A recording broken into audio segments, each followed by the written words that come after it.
Okay. Exodus chapter 25, get this, through chapter 31. That's 7 chapters, which we are not even going to read all of. I really wrestled with that. How do I preach the book of Exodus and not even read all the text? But we will read significant portions, but I would encourage you to yourself read through these things and just kind of compare maybe with the pictures as you go, kind of on your own time, and see what you think. But my goal is to convey to all of us a sense of the grandeur and the glory and the purpose and the message God was conveying to the Israelites through all of these things. I think it'll be far better served to do that. I think most of the time when we come to these sorts of texts, we just sort of read and kind of get a feel for some of it and then hope that we can find a picture somewhere that's something like what we are reading and say, okay, and then we go to the next chapter and we just kind of, that's it. We think we understand it if we just understand the dimensions, or we understand if we just know the colors or whatever, or what the stones are, you know, that kind of stuff, and that now we've got it. And that's not it. That's part of it. That's the beginning of things. And so we're going to go from there. So today we will consider in summary fashion 7 chapters from Exodus. We're grouping these chapters together because they constitute a unit within the book of Exodus. Everything we will consider today was recorded by Moses as being a revelation given to him by God over a period of 40 days. 40 days.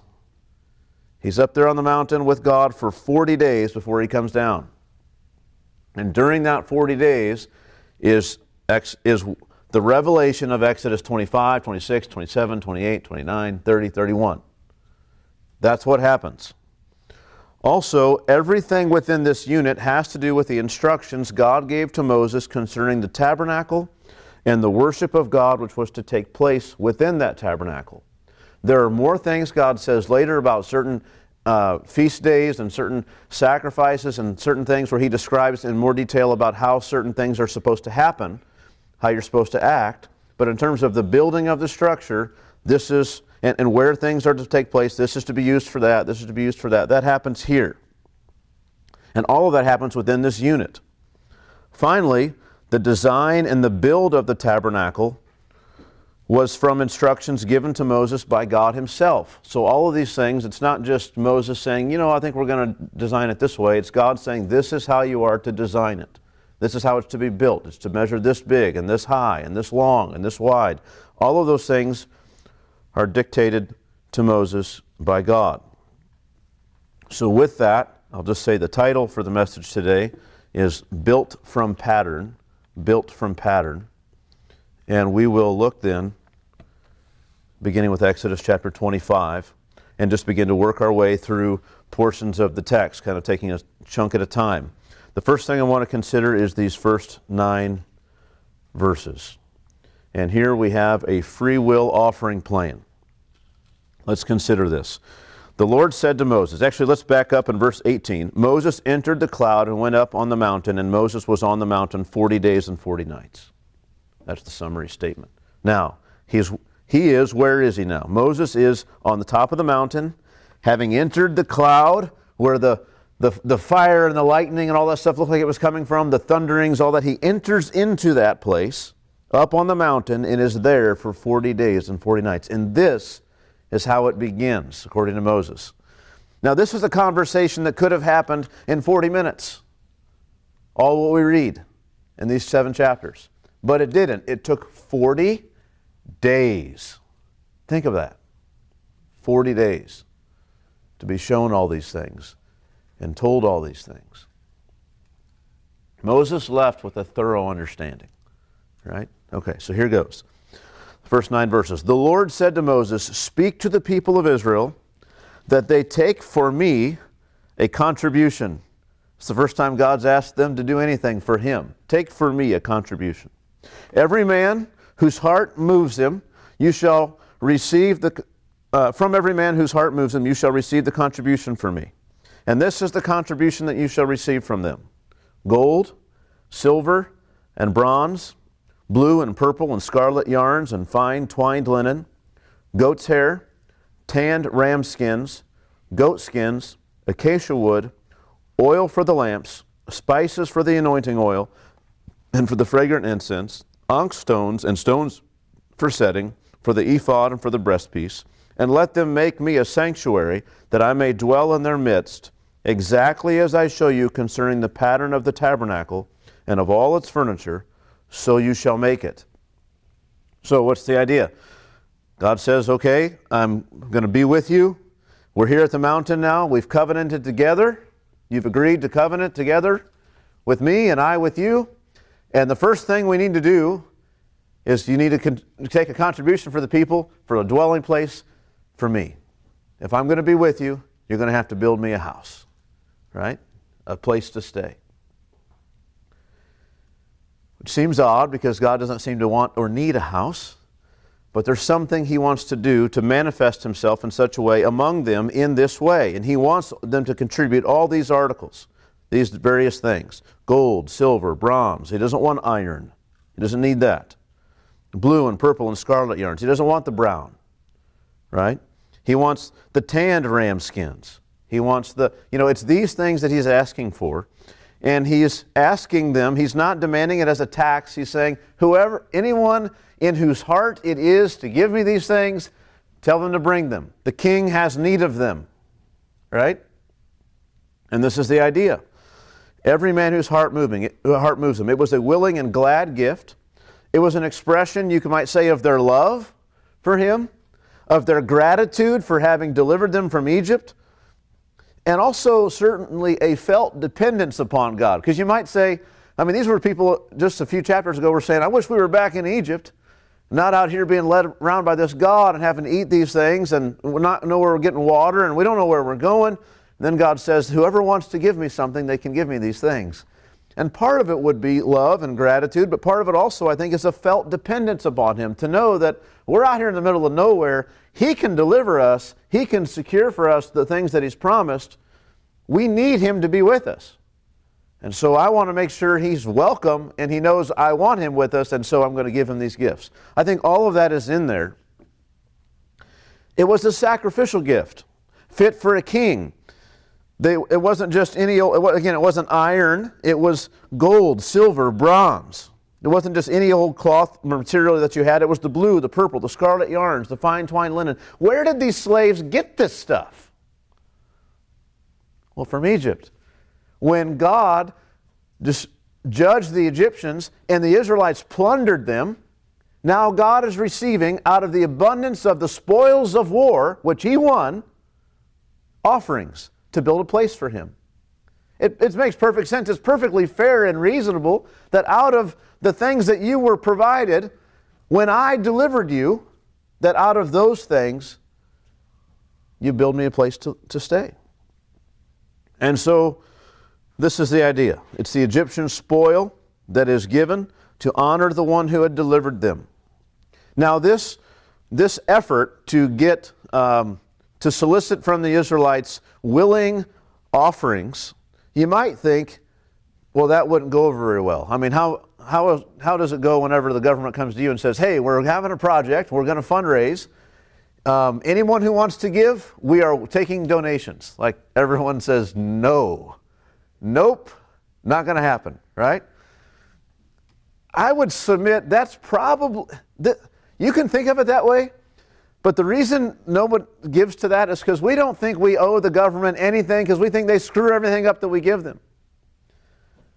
That's how we feel. But what if instead it was a GoFundMe for someone who'd saved your life and the life of everyone who matters to you? And they said, hey, I have a need of this. That thing would go right past whatever the set goal and target was, which is exactly what happens in Exodus. It's glorious. Turn with me to Exodus 36. Exodus 36 and verse 6. Actually, let's start in verse 3. And they received from Moses all the contribution that the people of Israel had brought for doing the work of the sanctuary. They still kept bringing him freewill offerings every morning, so that all the craftsmen who were doing every sort of task on the sanctuary came, each from the task he was doing, and said to Moses, the people bring much more than enough for doing the work that the Lord has commanded us to do. So Moses gave command, and word was proclaimed throughout the camp, let no man or woman do anything more for the contribution of the sanctuary. So the people were restrained from bringing, for the material they had was sufficient to do all the work and more. Right? That's glorious. They weren't reluctant givers and offerers. They gladly came morning after morning. And it seems like since each man was coming from the place where he was doing the work, where he was building these things, it seems like you kind of had an option. You had some gold, and there were all these things being made of gold. To which will you give it? To this project, to that project. Like you could go and give it wherever there was need. And you could say, I gave gold to that right there, that thing. That panel that we never really see anymore, but it's covered up. But that panel, we gave to that one. It was the third one in. I made sure to know. You know, you could know exactly. It didn't get your name on it. This was for God. It wasn't about you. It wasn't, you know, dedicated. This building belongs to or built by the grateful, or the gracious giving of whatever person. You know, it wasn't that kind of thing. It was all about God, but nonetheless, you could give to specific things, it seemed. Well, so this is how it was all funded. It's interesting. That's the first thing God says. First of all, like just whoever wants to. It needs to be a willing gift. He's not going to rule like so many other kings. That's not how it's going to work. Well, I want you to think, before we dive into the any of these articles and things that are listed, the utensils and things like this, and the actual building, I want to give you a conceptual idea, a couple of them, how to think about this tabernacle. And I think it will be helpful. It will also be maybe challenging to you, but I hope it will be helpful. They are building a traveling tabernacle for their God, that God would go with them, right? Think of it this way. This is I mean, certainly it's what it is, the tabernacle of God, but it's this place where when they're out camping, God has His own tent. This isn't to be viewed as like the permanent dwelling place of God. God never viewed it as a permanent place to dwell, always as a tent.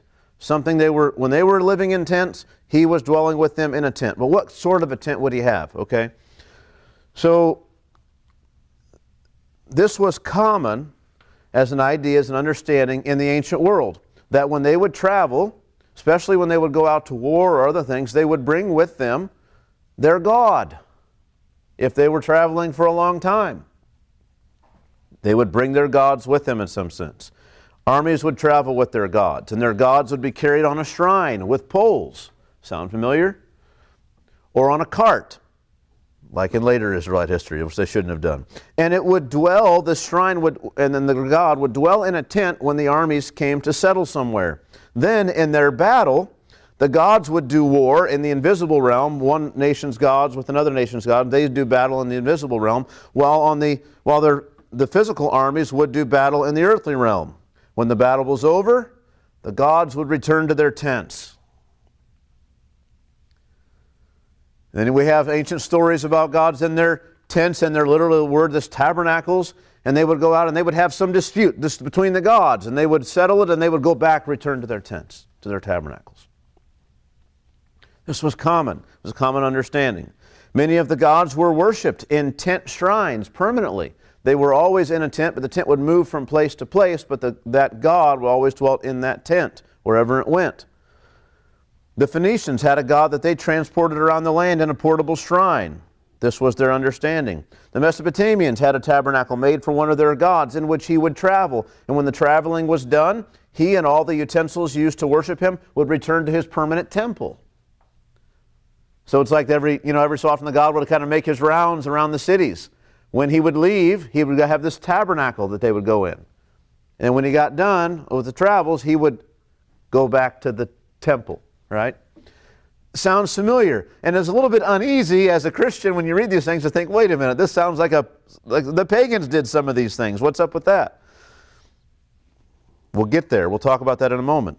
Well, it's another helpful way to conceptualize all this. So we have, first of all, this traveling tent for God, to be with the people, to dwell with them in some way. And He's served there. And the whole thing is set up to honor Him, but to be portable. That's the idea. Also, a war tent for a king. I made mention of this a few weeks ago. A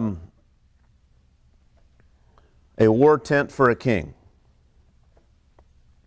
Look with me at 2 Samuel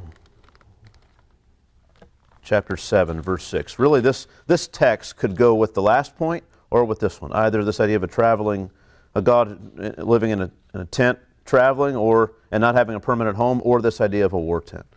So 2 Samuel chapter 7, verse 6 says it this way. God speaking to David here when David said he wanted to build God a house. God says this, I have not lived in a house since the day I brought up the people of Israel from Egypt to this day, but I have been moving about in a tent for my dwelling. In all places where I have moved with all the people of Israel, did I speak a word with any of the judges of Israel whom I commanded to shepherd my people Israel, saying, why have you not built me a house of cedar?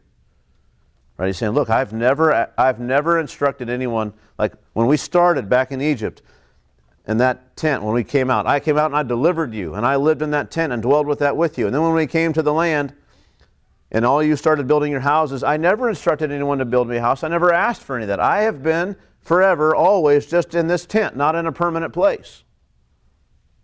Of course, the context is David says, I want to build you a house. He says, I never told anyone to do this, and you just had it in your heart to do it. And he rewards David. But this is the idea. Now, it's very much seen by God as a very temporary kind of thing. He's just there. Manifests himself with Israel there many times. Now, I'll say this about the structure of this tent and the way it's overlaid with gold, and then you have the fabric over that and all this stuff. It was patterned after known war tents for kings, especially from Egypt. We just know this archaeologically. Like what do you do when you're an archaeologist and you're a Christian and you come and you unearth something and you find that there's all these descriptions about how to build this tent where this king would go out and fight war, and it's set up kind of exactly like the tabernacle. Do you just ignore it, or you say, hey, maybe there's some insights here that might be helpful? And this is all we're trying to say. Like, look, it's kind of the same thing, right? So we can talk about, the fact that there is a tabernacle that moves around and God dwells there, but we could also say Egyptian kings, particularly Ramses II, the one we know most about, there's reliefs about it and depictions about it all over the Egyptian world, it's like the same thing. Before I get to that one, let's talk about a couple other things. King Tut, we all know King Tut, right? So this guy, in his burial room or his chamber room where he was buried, is a tent covering, like the big cloth, hung over a wooden tent frame, which was itself overlaid with gold, which is exactly what we have here. We have all these panels, these frames, these wooden frames that were built, overlaid with gold, covered with a big tent. It's literally what we found in the room. It's incredible. You can see pictures of it. I don't have them here, but you can see pictures of it. There's an Egyptian goddess, Hathor, had a tent shrine site which had been discovered, which was found. We unearthed it, found out it was to this gal, or this goddess, I should say, not a woman, but this goddess, and had a shrine there, and it was a tent site. We figured that out. And then not only that, we found with it big chunks of thick woven fabric that had been used to cover the whole thing. Sounds familiar.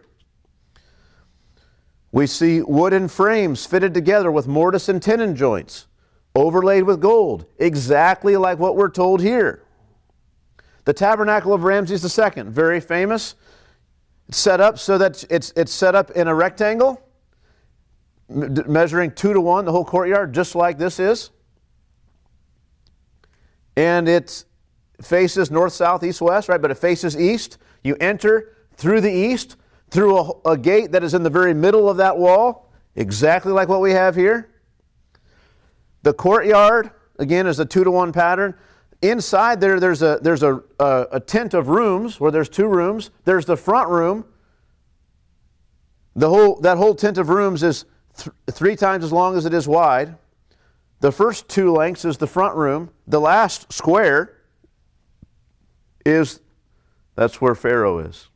That's Pharaoh's chamber. Or if we were going to talk about the Bible, that's the Holy of Holies. You have the tabernacle grounds. You have this holy place. And when you go inside there, and then behind that is the Holy of Holies. It's the same thing, basically. Also, considering this idea of the tabernacle being a war tent, let's look at 3 passages. Exodus chapter 15 and verse 3. The idea of God being in some war tent. Exodus 15:3. Someone want to read it and read it loud for me? Exodus 15:3. Yes. Yep. The Lord is a warrior, the Lord is his name. Yeah, the Lord is a warrior. ESV says is a man of war, right? He's a warrior. Okay? Psalm 24. That's important about being in Exodus because this is the same time frame. We're talking about the same events. God being a man of war, being a warrior. Psalm 24 and verse 8. Who is this King of glory? The Lord strong and mighty, the Lord mighty in battle. Okay?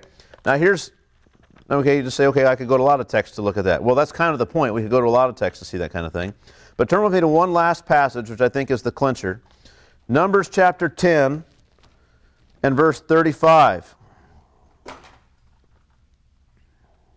Let's start in verse 33.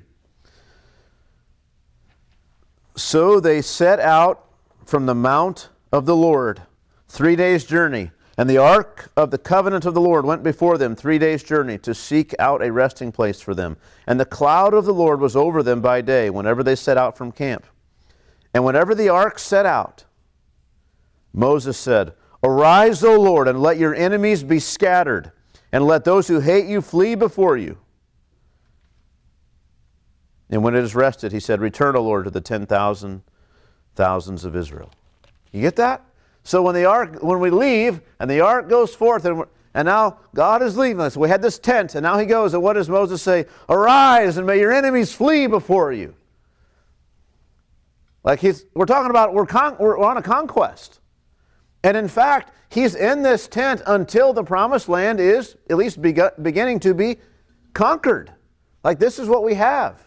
And what do the Israelites do? They take the ark with them into battle. Like the whole idea is this war tent for this king, but this king is also God. And so you have these 2 things merged here together. Well, what are we to make of these similarities with the pagan culture and their practices? First thing I'd say is God was communicating realities about himself to the people in forms he would understand.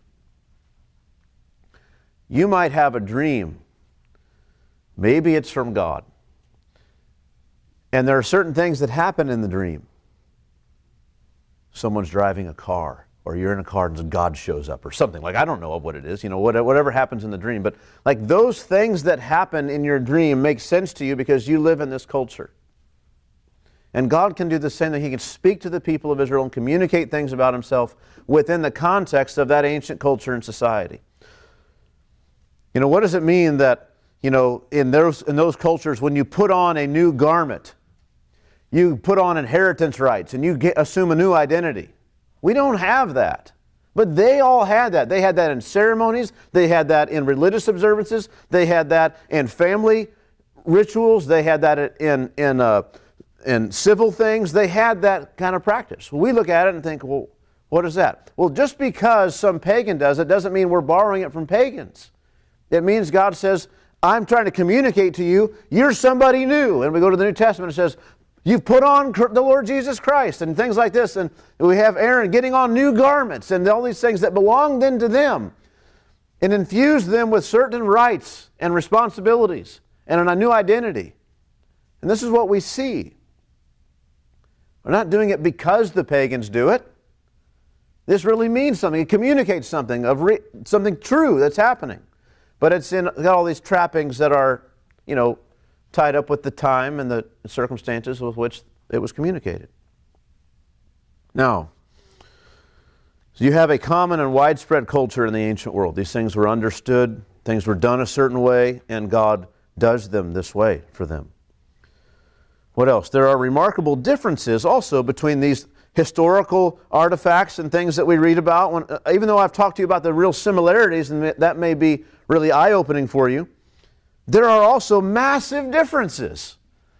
Like, yes, it's true that, the Egyptians had these sacred boxes they would carry on poles, and they would have on top of them where their God dwelt. But they thought their God actually was there. And they actually had an idol for their God and thought their God was that thing. And God isn't any of that. God's invisible. You don't worship Him in that way because that pollutes this whole thing and messes it all up. God doesn't dwell there. He leaves and He goes. We have the thing here and then He just chooses to come. We don't make Him come by all the things that we say and the offerings we give. Those gods are served by human hands. They need us to do things for them. God doesn't need anything from us. We serve in a totally different way. The rule, yes, they've got a traveling shrine for their God, but the way they serve their God in that shrine is so radically different than the way God commands His worship to be done. He's so different, so unique, so other than what they are. And so even though there are similarities, the points of departure are way more significant than the points of similarities. For us, it's helpful for us to know that there are similarities. We get a better idea of how to think about all these things. What else can I say? I would also say this. Pagans are not without any knowledge of God or truth. What do I mean? Well, they suppress the truth in unrighteousness. They're given over to darkness in their mind and their understanding. But we ought not expect that even in pagan religion that there would be no connection to truth whatsoever. But rather that there would be deadly distortions of truth. The false idea of paganism is not that God might have a temple. Like as Christians, we tend to think, well, temple was the Old Testament, it's not the New Testament. Have you read Revelation? What's coming? This cosmic temple where we're going to dwell. What was the original creation, as we've discussed in Genesis 1? It was a temple. This created order is a temple of God. That's what it is. And so they're not wrong to think that God would be served in a temple, but that's all distorted and wrongly viewed. One commentator said it this way: this resemblance of pagan temples to Israel's temple probably was due, at least in part, to a refracted and marred understanding of the true conception of the temple that was present from the very beginning of human history. Such a place was the garden which adjoined Eden, with its beauty, blessing, and fellowship with God. One could say that just as God's image in unbelieving humanity has not been erased but blurred, think about that for a second. Again, we are created in the image of God. When sin came in, what happened? That image was skewed, was marred, was blurred. It was fudged, right? Somebody ran their fingers through the charcoal drawing and messed it all up. But it was still there. You could still see it, but it wasn't all that it was, all that it could be. That's what happened to the image of God in man. This commentator says, so also their continuing conception of the kind of place where God should be worshipped was likewise blurred. Does that make sense? I mean, what does it say? Just as another example, Abraham comes into the promised land the first time, and he sees up on all these different high hills where these different gods are being worshipped. But and God's not worshipped in any of those places. But when God comes to the promised land and sets up a place for him to be served, what does he do? Puts it up on a high hill. Mount Zion. Right? And so the point is just that there are things that exist within pagan religion that it's correct, but everything else is wrong. Like it's just not right. Yes, there's something about our relationship to God that when we go to worship, we think, we're going to get up somewhere magnificent, glorious, wonderful, beautiful. This is the kind of place I should worship God. That's correct to think that way. But what do you do when you're there? And what's your conception of God when you get there? And why are you serving Him? Like, everything can be wrong, but some things can still be right. And this is what we mean. This is why there's a lot of times some of these similarities. None of us think that God is carried on an ark. The Israelites didn't think He was either. He didn't dwell there in any way that the pagan gods dwelled in their localized way. And yet, God had them make an ark. And God said, I'll dwell there. I'll manifest myself there on the mercy seat. We know God is not served by human hands the way pagan gods are served. His worship is clean and pure and without the sinful, perverse practices of the pagans. And the list could go on. That's one way, another way to think about these things. Now, the next thing to say, and we wonder when we're going to get into the text here, but you'll see. We're actually moving pretty well through time-wise here. Is there was a heavenly pattern. Think about these things as a heavenly pattern. First of all, what do I mean? Just the fact that the length of the meeting was 40 days. Let's look at chapter 31, verse 18. The last verse of 31 and the first verse of 32, chapter 32.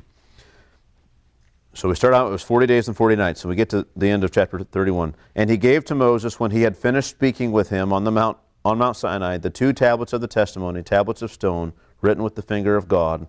And when the people saw that Moses delayed to come down from the mountain, the people gathered themselves together to Aaron and said to him, Up, make us gods who shall go before us. As for this Moses, the man who brought us up out of the land of Egypt, we do not know what has become of him. So the entire time, these 40 days, God is speaking to him, communicating to him, showing him how these things are to be built, how they're to be designed, what kind of etchings they're to have on them, what things they're not to have on them, because it's important that people don't mix these things with paganism and all that kind of stuff. So all that is happening for these 40 days. Now, I include that point again, I say it again, under this heading of this idea of a heavenly pattern. Don't think, when we read through this, we just think, okay, I'm not sure how any of this could really be a heavenly pattern. What's going on? When you're there for 40 days and God is communicating to you these things and showing you things, giving you visions, and you're meeting with God in a sense, after 40 days, you could have been shown a lot. There's a lot you could see and understand in 40 days. And so that's point one. Next thing, what is the purpose of this long meeting?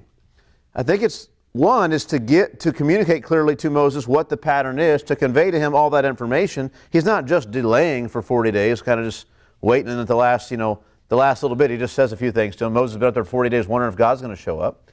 He's been meeting with God this whole time.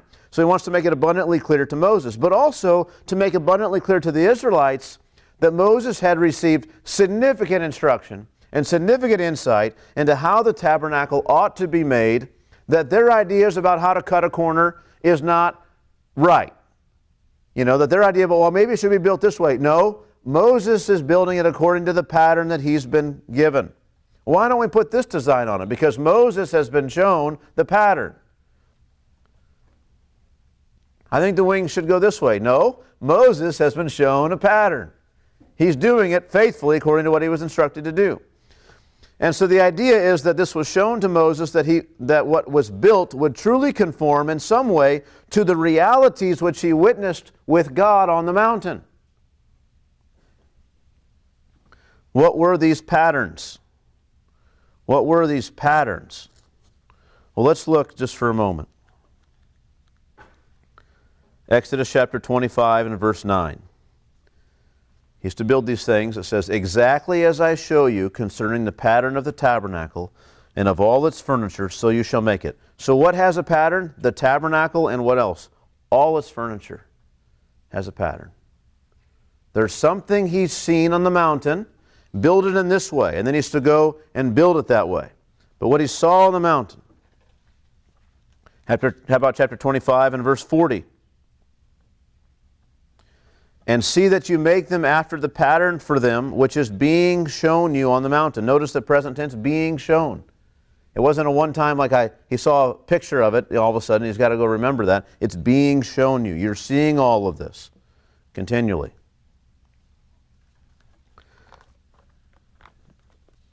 Isaiah, let's think of other things. Isaiah chapter 6. Why am I turning here? Isaiah chapter 6. We're speaking here about the idea that Moses went up and saw with God a pattern of heavenly things. Isaiah chapter 6, verse 1. In the year that King Uzziah died, I saw the Lord sitting upon a throne, high and lifted up, and the train of his robe filled the temple. Above him stood the seraphim, which are these angelic beings, similar to cherubim. Each had 6 wings. With 2 he covered his face, with 2 he covered his feet, with 2 he flew. And one called to another and said, Holy, holy, holy is the Lord of hosts. The whole earth is full of his glory. And the foundations of the threshold shook at the voice of him who called, and the house was filled with smoke. And I said, Woe is me, for I am lost, for I am a man of unclean lips, and I dwell in the midst of the people of unclean lips. For my eyes have seen the King, the Lord of hosts. Then one of the seraphim flew to me, having in his hand a burning coal that he had taken with tongs from the altar. And he touched my mouth and said, Behold, this has touched your lips. Your guilt is taken away, and your sin atoned for. Look, when Isaiah has this heavenly vision, he sees God, as it were, in his temple. The train of his robe fills the temple. There's nowhere to stand. The angels are there because God is honored. What are they doing? They're not standing. They're flying, because you don't stand on the king's robe. They're covering themselves. They're not looking. They're crying, Holy, holy, holy. Right? And it's so similar to what we read later about these cherubim whose wings they're facing the throne, but they're not looking there. Their wings are covering. There's an altar there in his heavenly vision, which means these things accord with a heavenly pattern. The altar we read about in Exodus is after a heavenly pattern that Isaiah sees in some way. I'm not going to go through it because it's so drawn out, but the glory of Ezekiel's vision with all the different stones that are seen there and the beauty of this place. So similar. The way that vision itself is reminiscent of Eden and the beauty and the blessings of Eden, and the way that Eden is described as this glorious place where God was dwelling. And the river of life was there, and the tree of life, and all these things were there. And Ezekiel describes the same thing. Or we go to Revelation chapter 21. And we see a similar thing here. Then I saw a new heaven and a new earth, for the first heaven and the first earth had passed away, and the sea was no more. And I saw the holy city, the new Jerusalem. It's amazing when John says, I saw the new heavens and the new earth. And you think, okay, tell me all about them. And the rest of the description is about this one city. You think, well, what is it? Is it just a city? No, the point is, the point of the new heavens and the new earth is that all of it is now, it's like this city here. The holy city, the new Jerusalem, coming down out of heaven from God, prepared as a bride adorned for her husband. And I heard a loud voice from the throne saying, Behold, the dwelling place of God is with man. He will dwell with them, and they will be his people, and God himself will be with them as their God. He will wipe away every tear from their eyes, and death shall be no more. Neither shall be the mourning, nor crying, nor pain any more, for the former things have passed away. And he who was seated on the throne said, Behold, I am making all things new. Also he said, Write this down, for these words are trustworthy and true. And he said to me, It is done. I am the Alpha and the Omega, the beginning and the end. To the thirsty I will give from the springs of water of life without payment. The one who conquers will have this heritage, and I will be his God, and he will be my son. But as for the cowardly, the faithless, the detestable, as for murderers, the sexually immoral, sorcerers, idolaters, and all liars, their portion will be in the lake that burns with fire and sulfur, which is the second death. Then came one of the 7 angels who had the 7 bowls full of the 7 last plagues, and spoke to me, saying, Come, I will show you the bride, the wife of the Lamb. And he carried me away in the Spirit to a great high mountain, and showed me the holy city Jerusalem, coming down out of heaven from God, having the glory of God, its radiance like a most rare jewel, like jasper, clear as crystal. It had a great high wall with 12 gates, and the gates had 12 angels, and the gates had names of the 12 tribes. And it begins to sound just like what Ezekiel's describing. And he goes on. Verse 15, and the one who spoke with me had a measuring rod of gold to measure the city and its gates and its walls, which is the same thing Ezekiel was told to do. Go measure the new temple. And this whole thing is the temple. What do you read in verse 22? And I saw no temple in the city, for its temple is the Lord God, the Almighty, and the Lamb. We read about all these precious stones and all this stuff, and it's all has to do with this temple, this is what it's all going to lead to, beloved. The new heavens and the new earth is going to be the abode of God. God is going to dwell again with man, and his glory will fill the place. we will be with him. This is the pattern shown to Moses in some way. Something about this, he sees a heavenly pattern. The patterns, however, have a purpose. They are meant to convey certain truths. Hebrews chapter 8, verse 5. They serve, comparing the Old Covenant temple with what we have now, they serve a copy and shadow of the heavenly things. For when Moses was about to erect the tent, he was instructed by God, saying, "See that you make everything according to the pattern that was shown you on the mountain." But as it is, Christ has obtained a ministry that is much more excellent than the old, as the covenant he mediates is better, since it is enacted on better promises. So Moses, right before he got to build everything, he was told, build it according to the pattern. Well, what does Hebrews 9, verses 1 through 8 say? The next chapter. Now even the first covenant had regulations for worship and an earthly place for holiness. For a tent was prepared, the first section, in which there was the lampstand and the table and the bread of the presence. It was called the holy place. Behind the second curtain was the second section, called the most holy place, having the golden altar of incense, and the ark of the covenant covered on all sides with gold, in which was a golden urn holding the manna, and Aaron's staff that budded, and the tablets of the covenant. Above it were the cherubim of glory overshadowing the mercy seat. Of these things we cannot now speak in detail, and we wish maybe he would. But what does he say? These preparations having thus been made, the priest goes regularly into the first section, performing their ritual duties. But into the second only the high priest goes, and he but once a year, and not without taking blood, which he offers for himself and for the unintentional sins of the people. Verse 8, this is the key verse. By this the Holy Spirit indicates, wait a minute, by this pattern, by this way of building, by this way of setting these successive curtains in your way, by this, who indicates Moses? No, the Holy Spirit. So it's not enough for us to say, well, God was communicating to the people and they understood these things because pagans did these things. No, no, no. This was a heavenly pattern by which God was using this pattern to communicate to people, and the Holy Spirit was communicating truth to them, indicating what? The way into the holy places is not yet opened as long as the first section is still standing, which is symbolic for the age then present. According to this arrangement, gifts and sacrifices are offered that cannot perfect the conscience of the worshiper. The whole point was to communicate certain things. They're all about this sacrificial system and offering these gifts and all these things. They have all these regulations, and none of this is the real thing. We're just communicating to you about the real thing.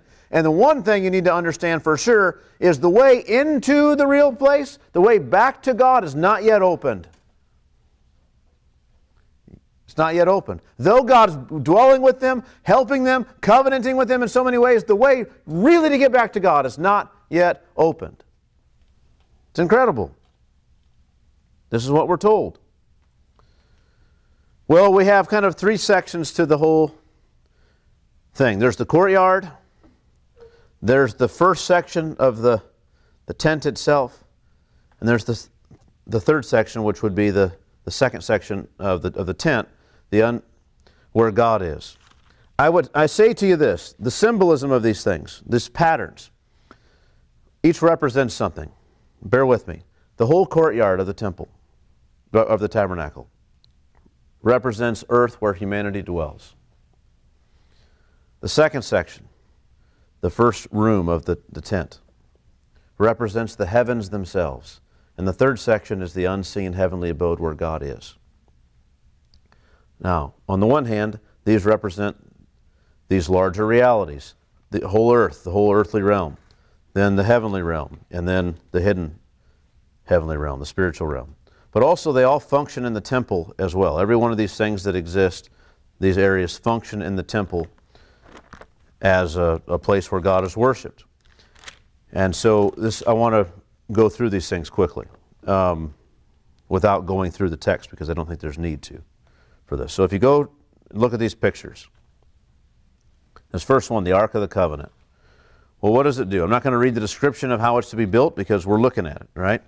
It holds the covenant agreement which binds both parties. It serves as a symbolic dwelling place of God. It functions as a local dwelling of God when He manifests His presence in the temple. It is called elsewhere in Scripture the footstool of His throne. Okay? The Ark of the Covenant. carried about from place to place on these poles. The poles never leave it. Other times, sometimes the poles leave. They get used and then they get taken down. These things, they're to be there. Next picture. The table for bread, the showbread. Serves as an offering for God. It demonstrates the primary place that He has among the people. Think about it. The very best bread offered to God. The priest can eat it, but when? Only after it sits there for a day. Then it goes elsewhere. And the priest can have it. Honors God. There in this heavenly realm, God is honored. Nobody eats until God has had His say in the matter.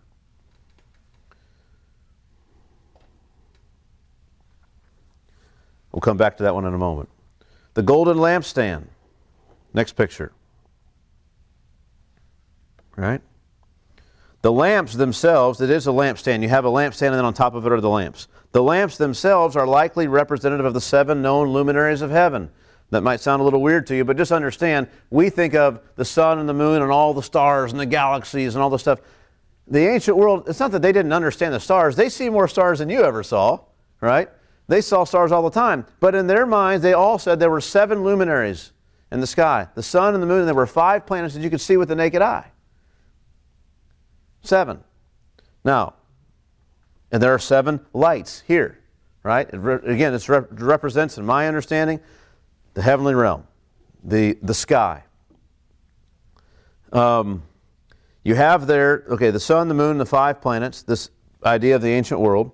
Also, I'll say this is interesting. The word used here for lights, for the used here to these lamps create the light, the same word that's used here is only used in the Old Testament to refer to these lights in the tabernacle or the temple.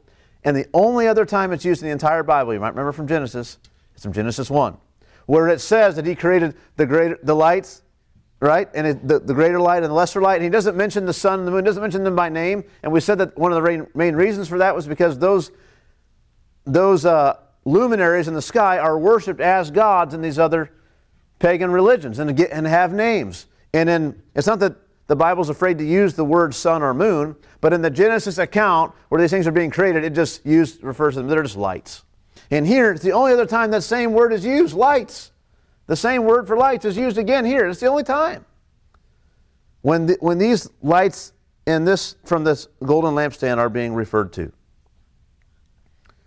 What else? The lampstand is likely a reference to the tree of life and the blessings found in the service of God, because it is made to, you don't really see it so much there, but it's made to be like a tree, an almond tree, that's in all of it's continually putting out fruit. It has fruit on it, it has the bud, the flower, the fruit, the nut, all of it is there. It's in every season, which is like in Revelation, the tree of life. So there, also in God's presence is the tree of life. And among these luminaries in the heavenly place is where God is worshipped. Only God is worshipped. You have the tabernacle, the next picture. Now look, the tabernacle is covered with 4 layers. The first is this cloth that's woven, white cloth woven with scarlet and purple and blue into it, big thick thing, and also woven into it are to be cherubs all over it. This covers the whole thing. Right?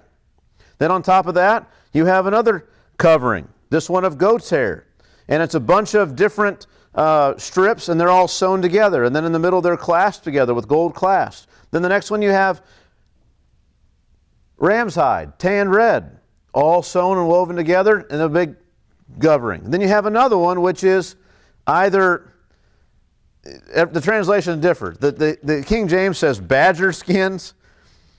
The ESV says possibly dolphin skins. Dolphin skins? I don't know. Where do they get dolphin skins in the desert? That seems weird to me. I don't know. Whatever. That's what it says. And then you'll have others will say what? Goat skins, right? We're not exactly sure, but they knew, right? They knew what they were getting. We didn't know. Okay, then let's go to the next thing. The wall, the panels. These panels, there were like 20 on each side, 6 in the back. There were 2 on each corner in the back to reinforce it. There were these bars, there were hooks that were put on the outside and these bars that would go through. The middle bar would go all the way across the side, and then all the way in the back, and all the way across the other side. They didn't touch the ground. They had silver sockets to put them in. You'd set this on the ground, and you'd set the panel in this silver base. Right? They didn't even touch the ground. The poles and everything then would get covered with gold. Let's go to the next picture. Inside there, you were to put this magnificent cloth to divide the Holy of Holies from the holy place. It was to have its own posts. Those posts would be covered in gold inside there. Right? So you have that division. Then the next picture, you might want to zoom in. It's kind of dimmed to see, but it's like a rendition of what it might have looked like in the holy place, the first place, where you have the lampstand on one side, the table present of bread on the other, and you have the incense there in front, and then you have this the curtain. Now, it's not. I don't see anywhere that does this. I never saw anywhere online that was doing this very well. But imagine being in this place. Let's see if I can. Maybe I do have one. Yeah, we'll get to it. Okay, so I'm getting ahead of myself. I found one that was kind of close. Okay, so now the next one, you see the panels there all laden with gold from the outside and the curtains and everything and the way this looks. It's gorgeous. But what a hot box out in the desert. Like, can you imagine that thing? Who wants to stand inside of that thing? You just bake. Well, it's covered in thick coverings. It's not that hot in there at all. It's like being in a concrete room, or a concrete building. It's so thick. So the next one, we have this altar, this bronze altar out there. Right?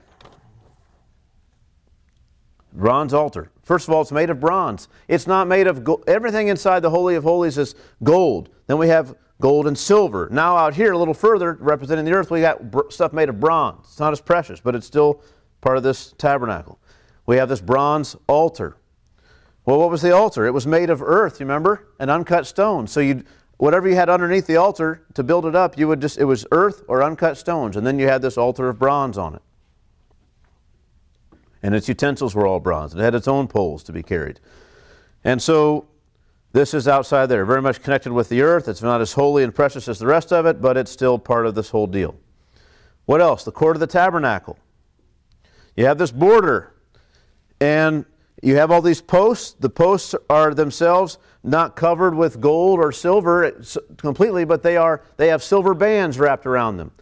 And all the posts, remember in the Holy of Holies, the posts had footings that were silver. Out here, the caps are silver, the bands are silver, the posts are bronze. But you got to hold these posts up. And so go to the next two pictures later. You got ropes that hold them down. Ties off to the rope. What goes in the ground? A bronze peg.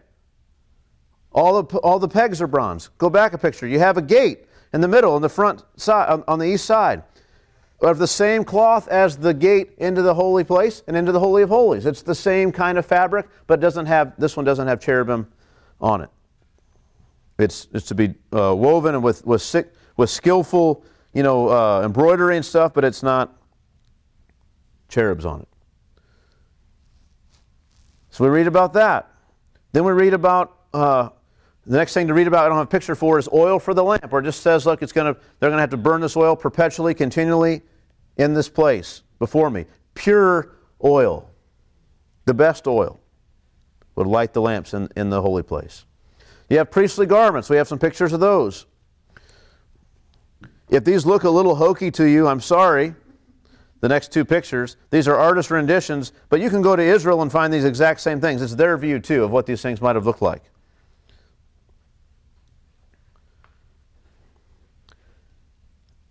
Look at that second picture, the one that's kind of hand-drawn. It looks like this guy's from another planet or something, right? Which I think is part of the idea. The priest takes on him, think about this, he's got, part of the imagery, I think, is of that, the holy place, the first room, is to be heavenly. You've got the seven luminaries, you've got the light refracting from that, you've got the fire from the lamps, you've got the curtain on both sides that are lit up, that are blue and red and white and purple. You got the cherubs that are there, and then the first cloth that covers the whole tent. So your ceiling is also that same color with cherubs on it. And it's like you're in another realm. And that priest who ministers there wears clothing that is also made of the same kinds of fabric as was used on those curtains.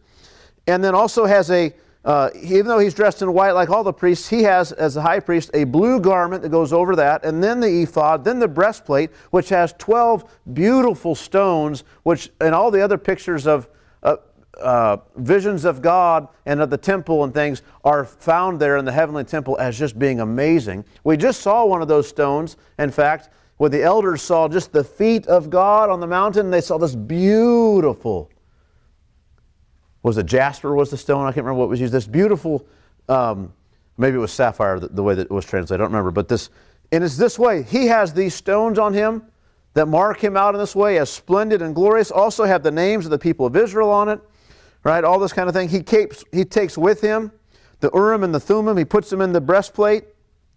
And he keeps with him always, he bears on his heart the judgments of Israel.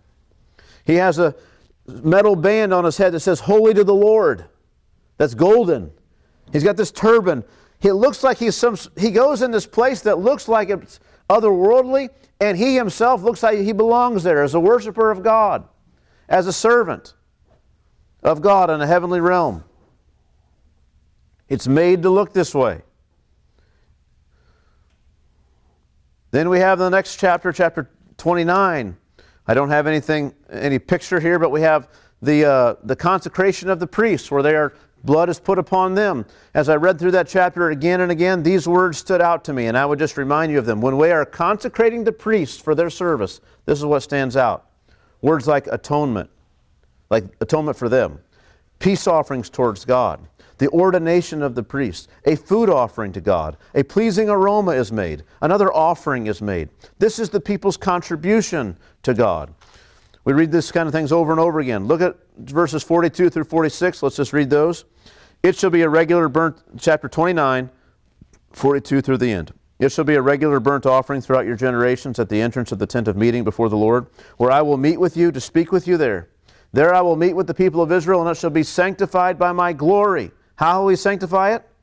By my glory.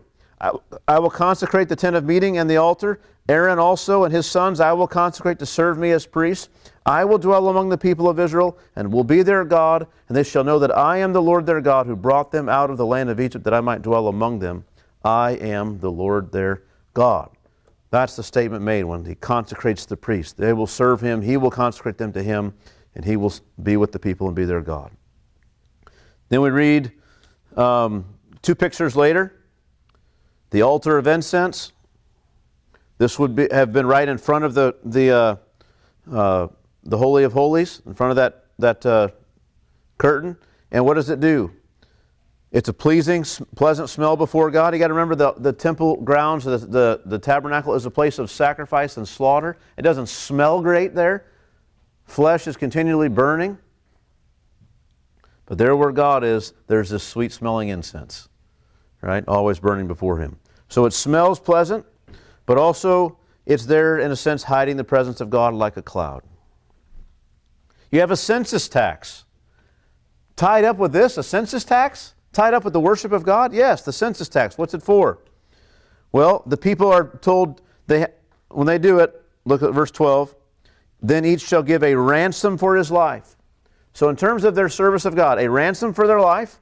Later it's called in the same few verses an atonement, and then it's called the people's contribution. Their contribution is, God, you don't owe us anything. We deserve judgment before you. Here's payment. Thank you for keeping us alive.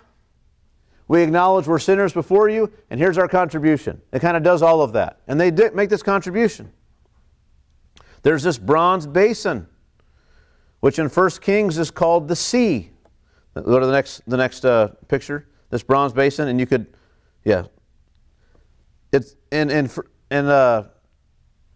Kings, it's described as being the sea. It represents the sea. Elsewhere, its base is said to represent the bosom of the earth. Again, it's out there in this outer court, what represents the earth itself. It's there for washing. Well, that symbolizes a lot, doesn't it? I mean, you don't come and serve God without being clean and washed. What else do we have? A court of the tabernacle. Let's go to the next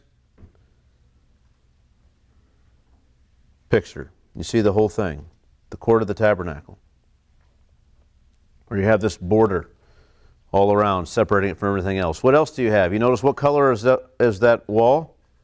White. Now, we tend to think of white as generic. Like even when we watch movies or productions of like the ancient world, like everybody's dressed in white and stuff, we think, oh, that's just what everybody, just generic, that's what they wore. White was hard to get. You could get off-white, you could get brown, but you can't get white linen, bright and clean and pure, which is why the Bible makes such a big deal of it all over and over again. To be really white? They didn't have Clorox bleach in the washing machine, right? They didn't have that. You know about that, huh? He's pointing at me. Yep. So we understand what we're talking about. This was precious. And this goes out surrounding the whole thing. How different it would have looked compared to all the brown, drab tents all around the people of Israel. And then there's right in the middle of them is this white, pristine tent. This border around this tent. I mean, what a thing. A big wide gate, but only one gate. Right? You can get in there, but you got to get in that way. And when you come, remember, that gate itself, that curtain, though it's wide, like 30 feet wide, it is made of the same royal fabrics, everything. You remember when you come in where you're going and to whose presence you're coming. What a thing.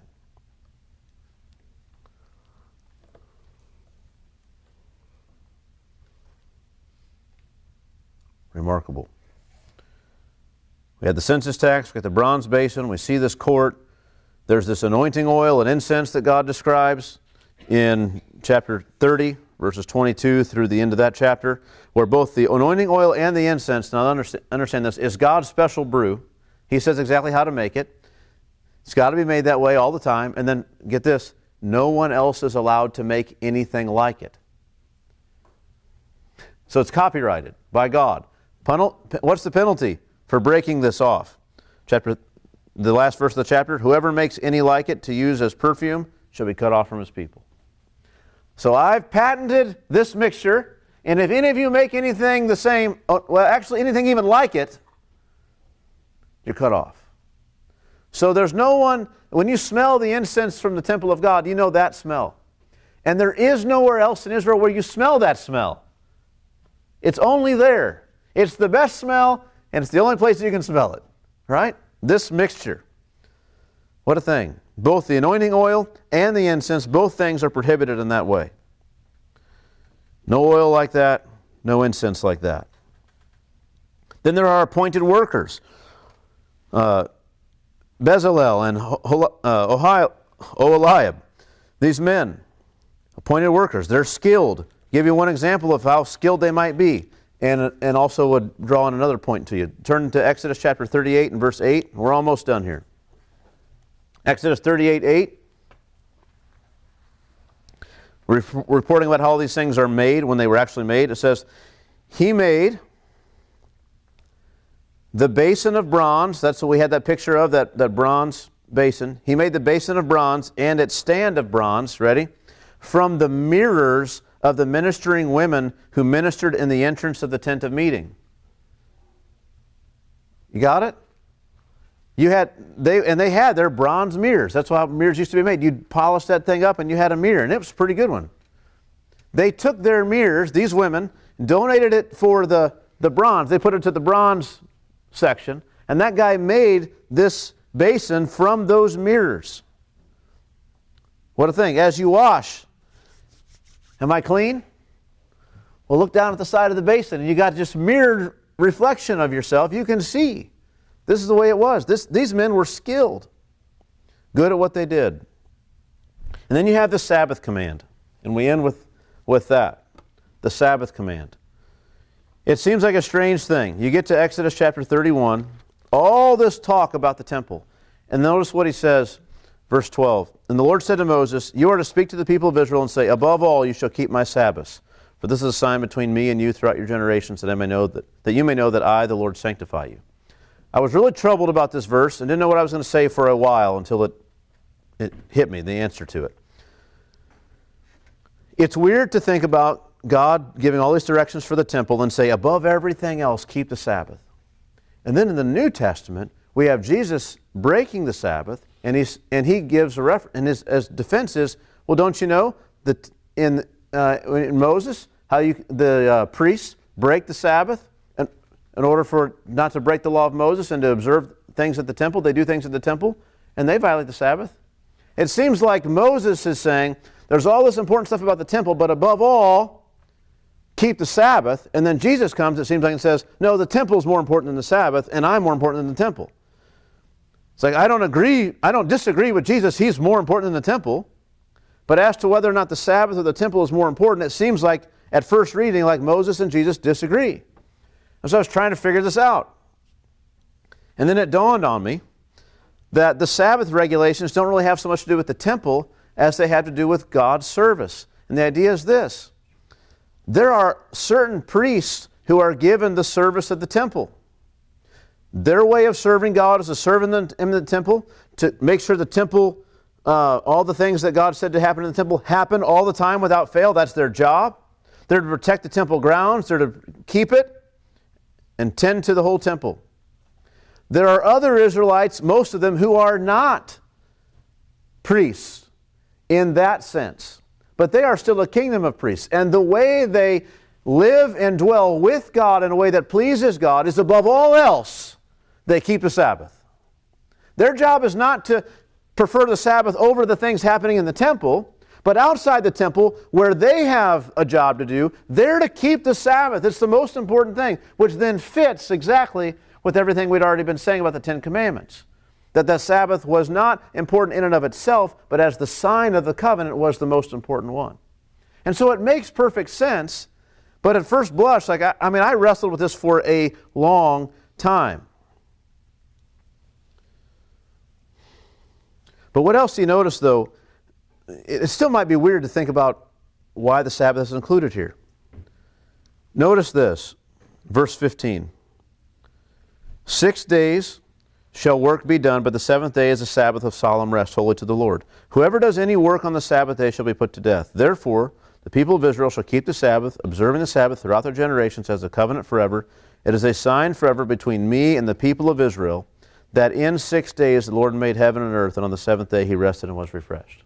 All right, so now, yes, it's a sign of the covenant, but it's also a sign between God and the people of Israel that in 6 days he made the heavens and the earth, and on the seventh day he rested.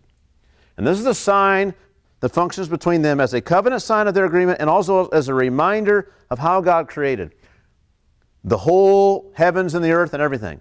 What is that doing in this section about the temple? It fits because the temple itself is a picture of this cosmic reality. The tabernacle, the earthly realm. The holy place, the heavenly realm. The Holy of Holies, the very abode of God. And in that place where God is worshipped in that way, what else? Outside of all of that, this other is happening. And it's wonderful. And it all fits and goes together. So now then, having breezed through all this stuff as quick as we could, I just want to say some bullet points here to summarize this message of the tabernacle and the temple. What is the point of this tabernacle? Well, or things to keep in mind, to remember. The fact of the idea of a war tent is a big deal. This idea of a moving tabernacle to your God is a big deal. That there was a heavenly pattern given to Moses and upon which this whole thing was built.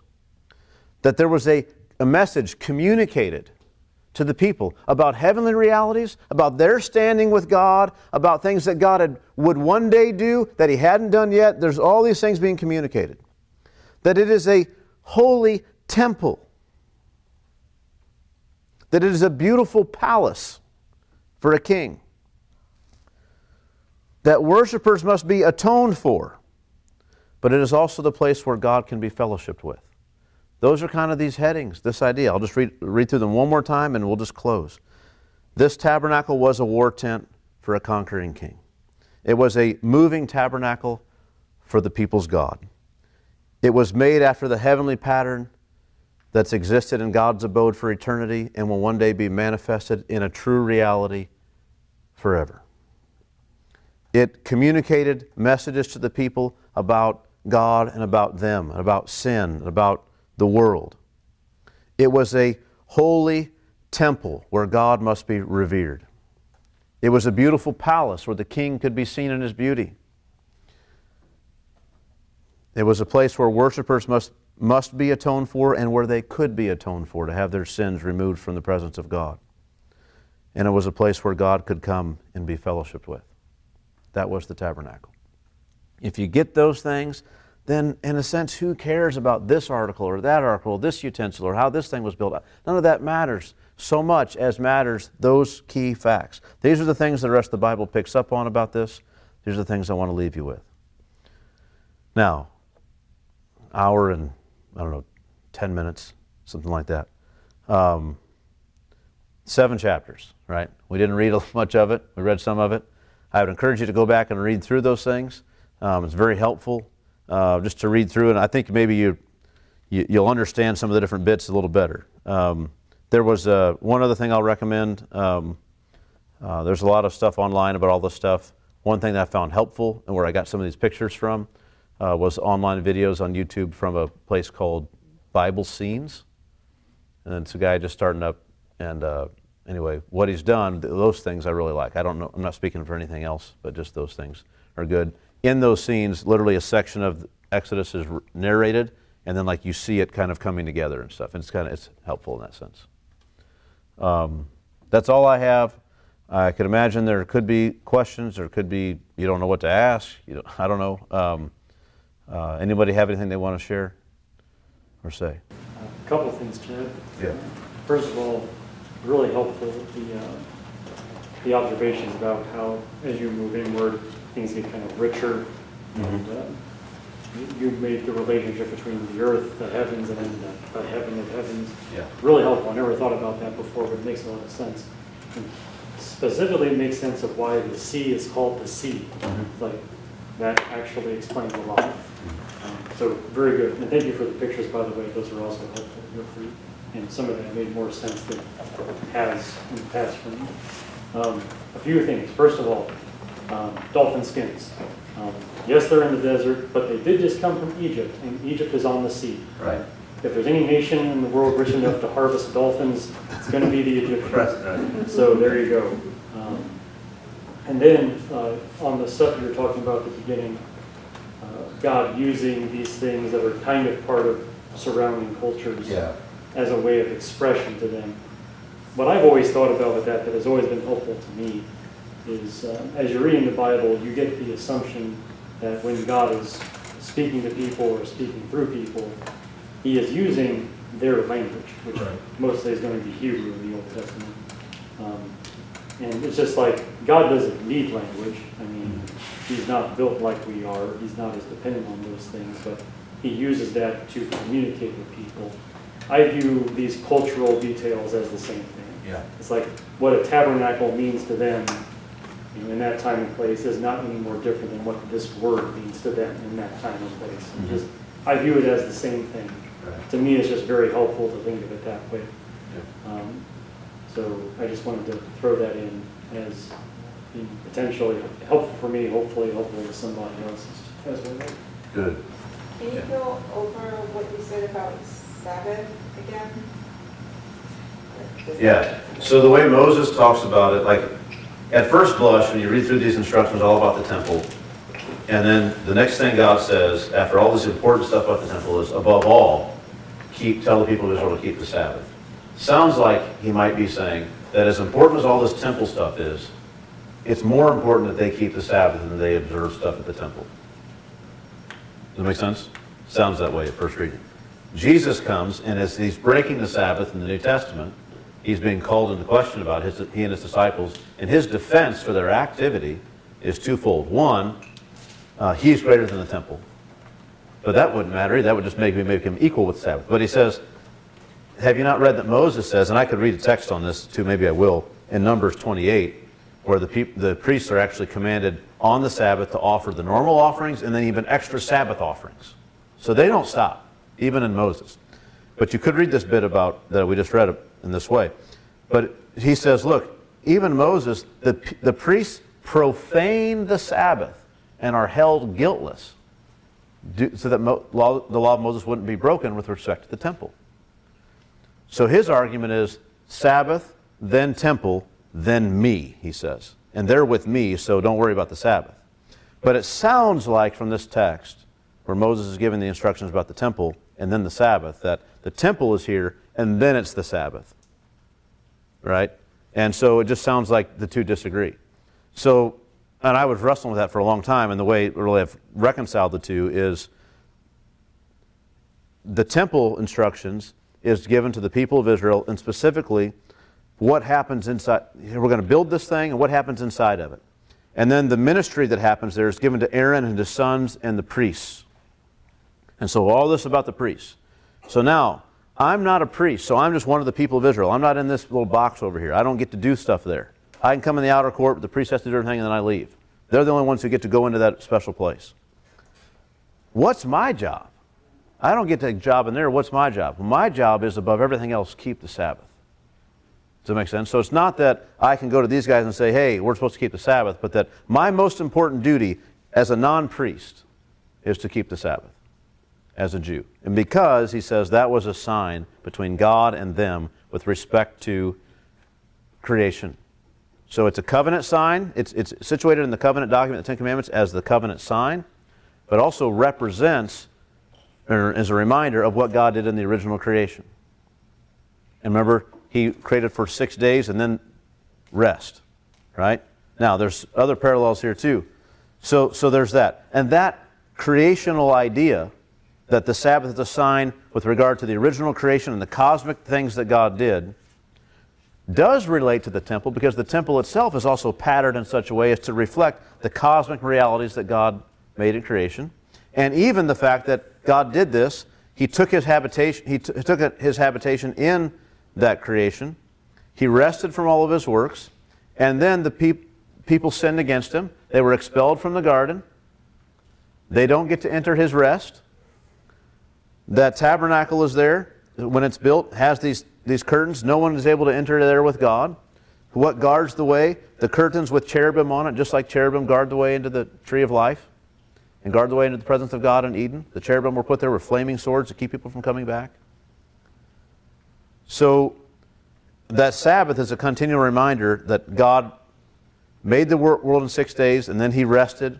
We entered into Him with that rest. We don't yet now have that rest. We're reminded week after week that God provides for us, and that also there's a time of rest coming. The tabernacle itself and these curtains remind them that the way into the rest of God is not yet opened, but it's coming. And we have then, in Hebrews it talks about that curtain's gone. Now we have entered into this rest. Right. So all this, and then in Revelation, God comes and we just have this rest. We're just with God. There's no temple. There's no Holy of Holies. It's all as holy as can be because God fills the whole place. So that's kind of it's an expanded definition, and it's shorthand for what was years ago a study on the Sabbath that we did. I don't know, probably 9 years ago now, probably, or 6 years ago, something like that. But that's conceptually what we're talking about, with big ideas, at least how it fits. Is that okay? There's a lot there. Anyone else? Could part of it too be the fact that Jesus is our Sabbath? We have our Sabbath rest in Jesus. Yeah, for sure. So, right, so all that. So, we are, because Christ made an effective atonement for sin, and we have moved out of the realm of the realm where God looks at our works and counts them against us. David speaks of that blessing of the man against whom the Lord will not count his sins. So that's where we've entered. And so we don't have to earn anything from God. We don't have to work and merit anything. So we already are getting to partake in that Sabbath rest, even though the big chunk of what that rest, what is meant by that rest, the full meaning of that rest is we don't have it yet. Yeah. Let's be diligent, as Hebrews says, to enter that rest. And yet, as Christians, we've already, in principle, entered into this because we've already accepted. I'm not having to wait to see how God will judge me one day. Will I get in or will I won't? I'm in, and I'm getting even now some of the blessings, some of the fruits of, what we sing that song. We sang it last week. Something about the hills of Zion yields 1,000 fruits. I can't. Marching Design, yeah. We want to grab that song and just read that verse. Just remember what number it is. Because Marching Design is the chorus, but it's not the name of the song, though. 714. How do you remember that, Adam? He does. I know. I'm not doubting that he does, but I don't know how he does. Yeah, the third verse. The hill of Zion yields 1,000 sacred sweets before we reach the heavenly fields or walk the golden streets. Right, so that's what we mean. Like we're getting, I don't need to go there to explain that, but that's a good way of stating it. You know, that's what it means to have entered into this rest as a believer now. Like we're receiving from our future inheritance now. You know, Paul talks about even the baptism of the Spirit now, like your experience, the universal reality of every Christian that, I shouldn't say the baptism of the Spirit, the seal of the Spirit. The universal reality of every Christian, their dealings with the Spirit of God in their life, the way God changes them, is a mark of God upon their life, but it's also an earnest, a down payment of what they're going to receive later. Like all that God's promised, like you got this little bit now, there's more coming.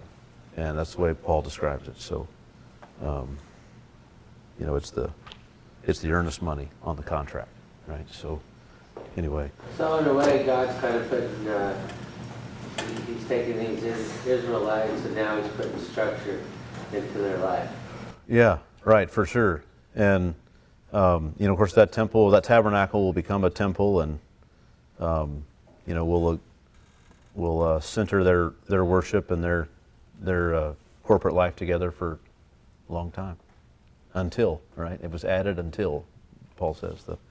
The old covenant the law was added until the promised seed should come. So, yeah, good. Yep. Anyone else? All right. Well, sorry that we went long, but I suppose it's only half apology because you kept yourselves here longer with all these questions. So, anyway. And